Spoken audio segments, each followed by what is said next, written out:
तो आज हम आपके लिए लेकर आए हैं एक इम्पॉर्टेंट टॉपिक जो आपके एग्जाम के लिए इम्पॉर्टेंट है, जो कि है की कॉन्सेप्ट इन पियाजे थ्योरी।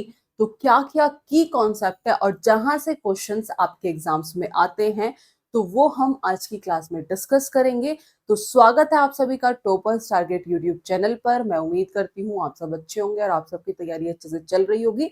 अगर आप भी यूपी टेट या सी टेट कोई भी एग्जाम देने वाले हैं तो आप इस वीडियो को एंड तक देखिएगा, इंपॉर्टेंट है। तो बिना टाइम वेस्ट किए मैं क्लास को स्टार्ट करती हूँ। तो हमने प्रीवियस क्लास में जो देखा था वो हमने पियाजे की चारों स्टेज जो है वो डिस्कस की थी, जिसकी मैंने आपको शॉर्ट ट्रिक बताई थी। आपको ध्यान रखना है SPCF से, यानी कि एस जो होता है वो होता है सेंसरी मोटर, यानी कि इसमें जो बच्चा है वो अपने सेंसरी मोटर स्टेज, ये होता है आपका बर्थ से, यानी कि 0 से 2 ईयर, इसमें जो बच्चा है वो अपने एक्शन और सेंसेस से क्या करता है, सीखता है। दूसरा आता है प्री ऑपरेशनल। प्री ऑपरेशनल यानी कि प्री ऑपरेशनल स्टेज, ये होती है आपकी 2 से 7 वर्ष। इसमें बच्चे के अंदर क्या आ जाता है, सेंट्रेशन आ जाती है। That is important. इसमें क्या आ जाता है बच्चे के अंदर, ये आपको ध्यान रखना है। प्री ऑपरेशनल में जो है इम्पॉर्टेंट पॉइंट ये है कि ईगो सेंट्रिज्म आ जाती है और आफ्टर दैट इसके अंदर सेंट्रेशन आ जाता है और वो लॉजिकल थिंकिंग जो है वो डेवलप नहीं होती है, वो सिर्फ एक ही पॉइंट ऑफ व्यू सोच सकता है। सी आता है कॉन्क्रीट ऑपरेशनल। इसमें लॉजिकल थिंकिंग जो है वो डेवलप हो जाती है, ये होती है 7 से 11 वर्ष। लॉजिकल थिंकिंग डेवलप हो जाती है, इसमें कंजर्वेशन आ जाता है, वो चीजों को क्लासिफाई कर पाता है, सीरिएशन आ जाता है। आफ्टर दैट नेक्स्ट आता है फॉर्मल ऑपरेशनल। फॉर्मल ऑपरेशन में बहुत सारे व्यू पॉइंट सोच सकता है, हाइपोथेटिकल सिचुएशन के बारे में लॉजिकल थिंकिंग जो है वो डेवलप हो जाती है और ये होता है 11 से अब। इसमें वो फ्यूचर प्लानिंग भी क्या कर फ्यूचर प्लानिंग भी कर सकता है। तो sensory motor, pre operational, concrete, formal, ये चारों स्टेज मैंने प्रीवियस क्लास में डिस्कस कर ली थी। आज की क्लास में हम की कॉन्सेप्ट देखेंगे जिसमें आपको बहुत कंफ्यूजन रहता है, जिसमें स्कीमा क्या होता है, एसिमिलेशन क्या है, ठीक है, विद एग्जाम्पल देखेंगे और इजी भाषा में देखेंगे। एकोमोडेशन क्या है और जो लास्ट आता है इक्विलिब्रेशन क्या है, इक्विलिब्रेशन। तो ये चारों चीजें हम आज की क्लास में जो है देखने वाले हैं। एग्जाम के पॉइंट ऑफ व्यू से इंपॉर्टेंट है, ध्यान रखिएगा। अगर आप सी टेट, यूपी टेट या किसी भी एग्जाम की प्रिपरेशन कर रहे हैं तो वो इम्पॉर्टेंट है। स्कीमा क्या होता है, सबसे पहले अगर मैं आपसे पूछूं तो स्कीमा क्या है। स्कीमा कह सकते हैं एक मेंटल स्ट्रक्चर या क्या है, फ्रेमवर्क है, ठीक है। मेंटल स्ट्रक्चर याद रख सकते हैं या फिर फ्रेमवर्क। अभी आपको समझ नहीं आया होगा मेंटल स्ट्रक्चर और फ्रेमवर्क से, ठीक है। जो स्कीमा है वो क्या है, एक मानसिक संरचना या फिर ढांचा है जिसे हम स्कीमा कहते हैं। ये बच्चों को इंफॉर्मेशन को समझने में और उसे ऑर्गेनाइज करने में, क्या करने में, ये बच्चों को it help children understand and organise information, कि इंफॉर्मेशन को समझने में और अंडरस्टैंड करने में क्या करता है, हेल्प करता है, यानी कि मदद करता है, ठीक है। तो it help children understand and organise, की इंफॉर्मेशन को क्या करता है, ऑर्गेनाइज करता है। इंफॉर्मेशन को क्या करता है, ऑर्गेनाइज करता है, ऑर्गेनाइज एंड अंडरस्टैंड करने में हेल्प करता है। कौन हेल्प करता है, स्कीमा, ठीक है। कौन हेल्प करता है, स्कीमा। तो स्कीमा क्या हुआ, एक मेंटल स्ट्रक्चर यानी कि मानसिक संरचना, फ्रेमवर्क यानी कि ढांचा जिसे हम स्कीमा कहते हैं। तो ये बच्चों को इंफॉर्मेशन को ऑर्गेनाइज करने में और उसे समझने में क्या करता है, मदद करता है। इसमें बच्चा जो है एक्सपीरियंस से स्कीमा को डेवलप करता है, यानी कि एक फ्रेमवर्क जो बनाता है वो किससे बनाता है, बच्चा, चिल्ड्रन जो है, जो बच्चा है बेसिकली वो क्या करता है, स्कीमा डेवलप करता है किससे, एक्सपीरियंस से। Develop schema from experience. तो बच्चा जो है एक्सपीरियंस से स्कीमा जो है, यानी कि जो मेंटल स्ट्रक्चर है या फिर कह सकते हैं फ्रेमवर्क है, उसे क्या करता है, डेवलप करता है। स्कीमा जो है यानी कि सीखने के बाद जो स्कीमा है वो बदल सकता है। तो आप लिख सकते हैं कि सीखने के बाद जो स्कीमा है वो क्या कर सकता है, वो बदल सकता है। ठीक है, बदल सकता है। जैसे चीजों को हम याद करते जाते हैं वैसे ही स्कीमा में क्या होता है, चेंज होता रहता है। ध्यान रखिएगा कि जैसे ही हम चीजों को सीखते हैं, ठीक है, जैसे ही हम, एक सेकेंड दीजिएगा, ओके, जैसे ही हम चीजों को सीखते हैं तो सीखने के बाद जो है स्कीमा में क्या होते रहते हैं, चेंजेस होते रहते हैं। क्या होते रहते हैं, चेंजेस होते रहते हैं। तो बच्चा जानता है कि कुत्ता कैसा दिखता है। सिंपल है कि जो बच्चा है वो जानता है कि जो डॉग है यानी कि जो कुत्ता है वो कैसे दिखता है। तो यह इंफॉर्मेशन उसका क्या बन जाती है, स्कीमा बन जाती है। बच्चा जानता है कि जो डॉग है, ये लिख लीजिएगा कि बच्चा जानता है कि जो कुत्ता है, जो डॉग है, वो कैसे दिखता है, वो कैसे दिखता है। तो बेसिकली यही क्या बन जाता है, स्कीमा बन जाता है। ध्यान रखिएगा कि यह जो इंफॉर्मेशन है, यह जो इंफॉर्मेशन है वो क्या बन जाता है, स्कीमा बन जाता है। तो दैट इज जिसे हम क्या कहते हैं, स्कीमा कहते हैं। समझ आया। तो स्कीमा मेंटल स्ट्रक्चर या फ्रेमवर्क जिसे हम स्कीमा कहते हैं। आफ्टर दैट कि बच्चा जो है इसमें स्कीमा जो डेवलप करता है वो एक्सपीरियंस से करता है। जैसे जैसे सीखता जाता है वैसे वैसे स्कीमा में चेंजेस होते रहते हैं और ये बच्चों को इंफॉर्मेशन को ऑर्गेनाइज और समझने में हेल्प करता है।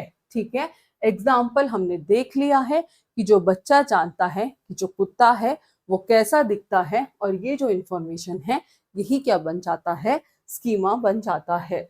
दूसरा की पॉइंट, आई होप आपको स्कीमा में कोई कंफ्यूजन नहीं होगा। अब दूसरा आता है एसिमिलेशन। अगर आपको एसिमिलेशन याद रखने में दिक्कत होती है तो आइए देखते हैं कि कैसे हम इसे इजीली ध्यान रखते हैं। इसका मतलब है मींस यूजिंग एग्जिस्टिंग स्कीमा। इसका मतलब क्या है कि हम नई इंफॉर्मेशन को याद करने के लिए कौन सा एग्जिस्टिंग जो स्कीमा है उसका यूज करते हैं। या याद करने के लिए नहीं, हम इसमें सही वर्ड यूज करेंगे समझने के लिए। तो मींस इसमें हम पुराना जो स्कीमा है, नई इंफॉर्मेशन समझने के लिए पुराना स्कीमा जो है वो यूज करते हैं। तो यूजिंग एग्जिस्टिंग यानी कि नए इंफॉर्मेशन को समझने के लिए means using existing schema to understand new information. कि नई इंफॉर्मेशन समझने के लिए हम पुराना जो एग्जिस्टिंग स्कीमा है उसका यूज करेंगे, जिसे हम एसिमिलेशन कहते हैं। यानी कि जो नई इंफॉर्मेशन है, जो न्यू इंफॉर्मेशन है वो ऐड किस में हो जाती है, is added to old information. यानी कि नया ज्ञान जो है वो पुराने ज्ञान में जुड़ जाता है। तो ध्यान रखना है कि न्यू इंफॉर्मेशन जो है वो किस में एड ऑन होती है, वो एड ऑन होती है ओल्ड इंफॉर्मेशन में। तो नई इंफॉर्मेशन जो है वो किस में ऐड हो जाती है, वो बेसिकली नई इंफॉर्मेशन जो है वो पुराने ज्ञान में या नए सॉरी ओल्ड नॉलेज कहेंगे, इंफॉर्मेशन नहीं कहेंगे, कि वो पुराने ज्ञान में जुड़ जाती है। कि जो नया इंफॉर्मेशन है वो एडेड हो जाता है किस में,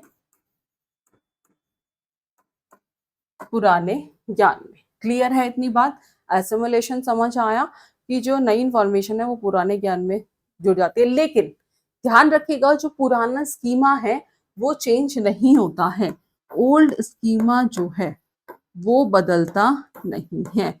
old schema does not change, की जो पुराना स्कीमा है, जो पुराना फ्रेमवर्क है वो चेंज नहीं होता है। तो पुराने अनुभव से नई चीजों को समझने में क्या करता है, मदद करता है। किससे, कि जो भी पुराने अनुभव है, पुराने एक्सपीरियंस है, उससे हम नई चीजों को सीखते हैं। तो यही है एसिमिलेशन। तीसरा आता है एकोमोडेशन। अब आपको एकोमोडेशन याद करने में भी दिक्कत होती होगी, तो आइए इसे भी सरल भाषा में बिल्कुल समझते हैं, जिसके बाद आप इसे कभी नहीं भूलोगे। तो बात करते हैं एकोमोडेशन, समायोजन। अगर हिंदी में किसी को देखना है तो एकोमोडेशन का मतलब होता है समायोजन। तो एकोमोडेशन, एकोमोडेशन यानी कि स्कीमा में चेंजेस। ध्यान रखिएगा, एकोमोडेशन यानी कि मोडिफाइंग। एकोमोडेशन का मतलब क्या है, मोडिफाइंग करना, या तो मींस मोडिफाइंग, या फिर स्कीमा में चेंजेस करना, और चेंजेस, चेंजेस स्कीमा। ठीक है, एकोमोडेशन का मतलब है मॉडिफाई और स्कीमा में चेंजेस करना। ओल्ड नॉलेज यानी कि जो पुरानी एग्जिस्टिंग स्कीमा जो है, या ओल्ड नॉलेज कह सकते हैं, तो ओल्ड नॉलेज जो है वो चेंज हो जाती है। ओल्ड नॉलेज जो है वो क्या हो जाती है, चेंज हो जाती है, जब उसमें नई इंफॉर्मेशन जो है या नई नॉलेज जो है ऐड होती है। किसके अकॉर्डिंग, पुराना ज्ञान जो है वो चेंज हो जाता है, किसके अकॉर्डिंग, नई इंफॉर्मेशन के अकॉर्डिंग। समझ में आया, इसमें जो पुराना ज्ञान है वो नई इंफॉर्मेशन के अकॉर्डिंग चेंज हो जाता है। तो बच्चा इसमें नई अंडरस्टैंडिंग क्रिएट करता है। चाइल्ड जो है वो क्या क्रिएट करता है, वो नई अंडरस्टैंडिंग जो है वो बनाता है। नई अंडरस्टैंडिंग को क्या करता है, क्रिएट करता है। और जब नई अंडरस्टैंडिंग क्रिएट होगी तो इसमें नया स्कीमा जो है वो फॉर्म होता है। जो न्यू स्कीमा है वो क्या होता है, फॉर्म होता है। समझ आई इतनी बात। तो एकोमोडेशन, अब हमने दोनों देख लिया, एसिमिलेशन भी और एकोमोडेशन भी। तो सबसे पहले हम एसिमिलेशन का एग्जांपल देख लेते हैं। तो बच्चा जो है वो जैब्रा को क्या बोलता है एसिमिलेशन के केस में, कि बच्चा जो है वो जैब्रा को घोड़ा कहता है, क्योंकि वो पहले से किसे जानता है, वो पहले से घोड़े को जानता है। ठीक है, पहले से किसे जानता है, घोड़े को जानता है। तो आपको ध्यान रखना है, ओल्ड नॉलेज कि एसिमिलेशन में हम क्या करते हैं, एग्जिस्टिंग स्कीमा को यूज करते हैं नई इंफॉर्मेशन को समझने के लिए। तो ओल्ड नॉलेज, जैसे ही न्यू इंफॉर्मेशन आई,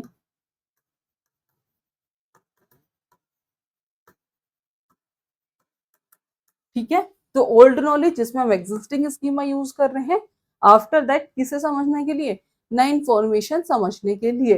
तो ओल्ड नॉलेज, न्यू इंफॉर्मेशन, जिसे हम एसिमिलेशन कहते हैं। यानी कि जो बच्चा है वो घोड़ जैबरा को देख के क्या कर रहा है, कि ये क्या है, ये हॉर्स है, क्योंकि वो पहले से हॉर्स को जानता है। अब बात करें एकोमोडेशन के एग्जाम्पल की, तो इसमें बच्चा समझता है कि जो जैबरा है वो डिफरेंट होता है किससे, हॉर्स से। एकोमोडेशन में उसे समझ आता है कि जो जैबरा है वो हॉर्स से डिफरेंट होता है। तो वो क्या करता है, एक नया स्कीमा जो है वो क्रिएट कर लेता है। तो एकोमोडेशन में नई इंफॉर्मेशन जो है, न्यू इंफॉर्मेशन जो है वो ओल्ड नॉलेज को चेंज कर देती है। ओल्ड नॉलेज चेंज, जिसे हम क्या कहते हैं, एकोमोडेशन कहते हैं। क्या कहते हैं, एकोमोडेशन कहते हैं। लास्ट बचता है, दैट इज, लास्ट जो है जो कि इंपॉर्टेंट है वो भी, इक्विलिब्रेशन, जिसे हम संतुलन कहते हैं। इक्विलिब्रेशन, जिसे हम संतुलन कहते हैं। क्या कहते हैं, इक्विलिब्रेशन, जिसे हम संतुलन कहते हैं। तो इक्विलिब्रेशन यानी कि बैलेंसिंग किस किस के बीच में, एसिमिलेशन और एकोमोडेशन के बीच में। मींस बैलेंसिंग, बीच में नहीं कह सकते, means balancing assimilation and balancing assimilation and accommodation. Assimilation में स्कीमा जो है वो चेंज नहीं हो रहा था, लेकिन एकोमोडेशन में नया स्कीमा जो है वो फॉर्म हो रहा है। ये हेल्प करता है कॉग्निटिव बैलेंस को अचीव करने में। तो इट हेल्प, ठीक है, ये क्या करता है, कॉग्निटिव बैलेंस को अचीव करने में, it help achieve cognitive balance को अचीव करने में ये क्या करता है, हेल्प करता है, दैट इज इक्विलिब्रेशन। चाइल्ड जो है वो ओल्ड और न्यू नॉलेज में बैलेंस करता है। Child balance old and new knowledge, यानी कि बच्चा जो है वो पुराने और नए ज्ञान को बैलेंस कर पाता है। आफ्टर दैट प्रॉपर अंडरस्टैंडिंग जो है वो डेवलप होती है। प्रॉपर अंडरस्टैंडिंग जो है वो डेवलप होती है। प्रॉपर अंडरस्टैंडिंग जो है वो डेवलप होती है और बच्चा जो है वो करेक्टली अंडरस्टैंड कर पाता है हॉर्स और ज़ेब्रा के बीच में, कि कौन सा हॉर्स है और कौन सा ज़ेब्रा है। तो ये कुछ की पॉइंट है किसके, पियाजे थ्योरी के। तो आप एक बार फिर से, स्कीमा जो है एक मेंटल स्ट्रक्चर और फ्रेमवर्क है। एसिमिलेशन की हम पुरानी एग्जिस्टिंग स्कीमा को यूज करते हैं नई इंफॉर्मेशन को समझने के लिए, इसमें ओल्ड स्कीमा चेंज नहीं होता है। एकोमोडेशन में हम मॉडिफाई करते हैं, स्कीमा में चेंजेस करते हैं। ओल्ड पुराना ज्ञान जो है वो चेंज हो जाता है नए स्कीमा के अकॉर्डिंग। चाइल्ड जो है वो नई अंडरस्टैंडिंग क्रिएट करता है और नया स्कीमा फॉर्म हो जाता है। तो ये की पॉइंट जो आपके एग्जाम्स में क्वेश्चंस पूछे जाते हैं, मैंने एग्जांपल्स भी बता दिए। तो अगर आपका कोई डाउट या कोई क्वेरी है तो आप पूछ सकते हैं। आज की क्लास में इतना ही, मिलेंगे नेक्स्ट क्लास में नेक्स्ट टॉपिक के साथ। Thank you.